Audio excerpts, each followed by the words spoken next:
Well, farmers are fuming, calling for animal rights group Aussie Farms to be stripped of its charity status after it launched an online map revealing addresses and contact details of hundreds of farms across the country. This map, published online by animal rights group Aussie Farms, claims to show exactly where Australian animals are being exploited. More than 5,000 farms, abattoirs, animal breeders, feedlots, even racecourses and zoos are listed, with home addresses and some contact details published for all the world to see. These are people's homes. And in fact, children live on these homes. These people are doing nothing wrong by farming. It's absolutely disgusting. Critics say the map is wildly inaccurate, that it includes old, closed-down farms and even organic farms. Aussie Farms implies they're all exploitative, even if operators claim to be following regulations. And now the group is calling for the public to upload photos and videos of every site to the map, leaving farmers furious. The reality is they've got none of this information right. They've simply done it as a stunt. And to have an attack map that you are asking people to go and trespass on these farms is abhorrent. It's wrong. There's no doubt animal activists have exposed horrendous cruelty in the past. Shocking secret footage has changed the way we regulate some industries for good. But today, the project contacted PETA, the RSPCA, Animals Australia, and a number of other animal rights groups. None of them wanted to weigh in on this particular controversy. Most of us obviously want to support cruelty-free, ethical farming. But is pointing the finger first and finding the facts later ethical in itself? Well, Executive Director of Aussie Farms, Chris Delforce, joins us now from Melbourne, while President of the National Farmers Federation, Fiona Simpson, joins us from Canberra. Good evening to both of you, but I want to start with you, Chris. Why did you publish this map? Over the last 8 years or so, we've been going to farms and slaughterhouses across the country, just trying to capture and show to the public the reality of modern farming. We think that most people are opposed to animal cruelty. Most people consider themselves animal lovers. And yet the reality of modern farming, where you've got tens of thousands of animals crammed into these sheds, and you might have up to 20 sheds on a single property, that reality is hidden from them. People don't know what you can actually get away with when you're farming animals. Things like the mutilation of piglets without anaesthetic, things like the grinding up of male chicks in the egg industry on their first day of life because they're useless to the industry. They'll never be able to lay eggs. These are standard practices that are perfectly legal. Most people would be horrified if they knew about them. So this is all about just laying that bare and letting people see what the reality is and allowing them to make up their own mind rather than just having the side of the story that the industry puts forward. Fiona, if this is all just about transparency, letting us all in on what happens on farms, what's the problem with it? Look, seriously, the picture that Chris has painted is not of Australian agriculture.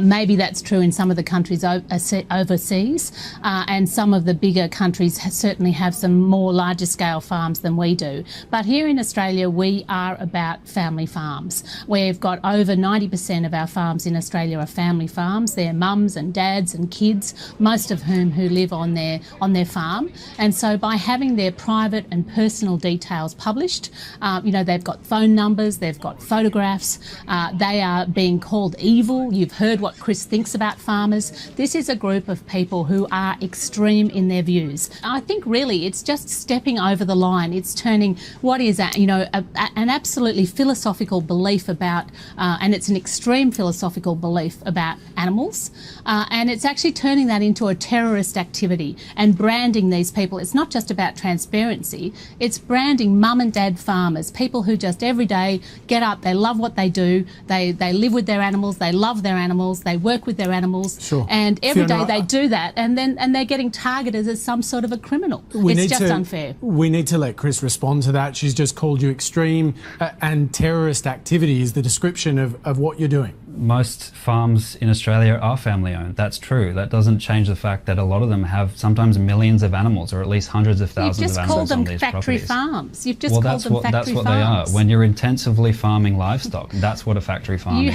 It's obvious you haven't been on a lot of Australian farms. The vast majority. You haven't. Chris, could I just get you to respond to the claim that your views are extreme and that these are terrorist-like activities? All we're trying to do is force transparency on an industry dependent on secrecy. I think most people will consider... And how do you do it, Chris? Most How do you people, do it? Let's take one example of Tell what... people how you actually Let's take one get example people together of, and come of onto what farms. That's what you Fiona need and to the tell industry people. says is humane.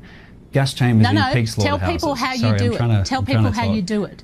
Tell Gas- people how so- you do it. How you do it. How do you organise your people to come on farms? How do you do that? You tell people how you do it. Because my families that are ringing me today are telling me about how you've come onto their farms, how you've got secret groups happening, and I've gone online and checked out your groups. They're all secret. We can't check out who's coming onto our farms, yet you've been able to publicise our details. Is that fair? Fiona, if I can just interrupt, wouldn't you acknowledge that activists have done a really good job at exposing malpractice in your sector? Nowadays, on our farms in Australia, we absolutely believe in the humane and the good treatment of animals. We place animal welfare at the highest levels. We have numerous amounts of regulation and transparency, and Australia has led the world in that regard. And we've led the world in other improvements as well. So in terms of sow stalls in piggeries, you know, we're one of the few countries that has committed to the phasing out of sow stalls in committed to do piggeries. that 2 now years we ago. can You've do still that. got them. Well, we're still You've still doing got it. You know, sow we stalls. can You've still do got that. farrowing crates, We which are can- actually the we same can size only as sow do stalls. that if And we most actually intensive pig farms still have farrowing crates. Where's the campaign to get rid of farrowing crates? Look, let's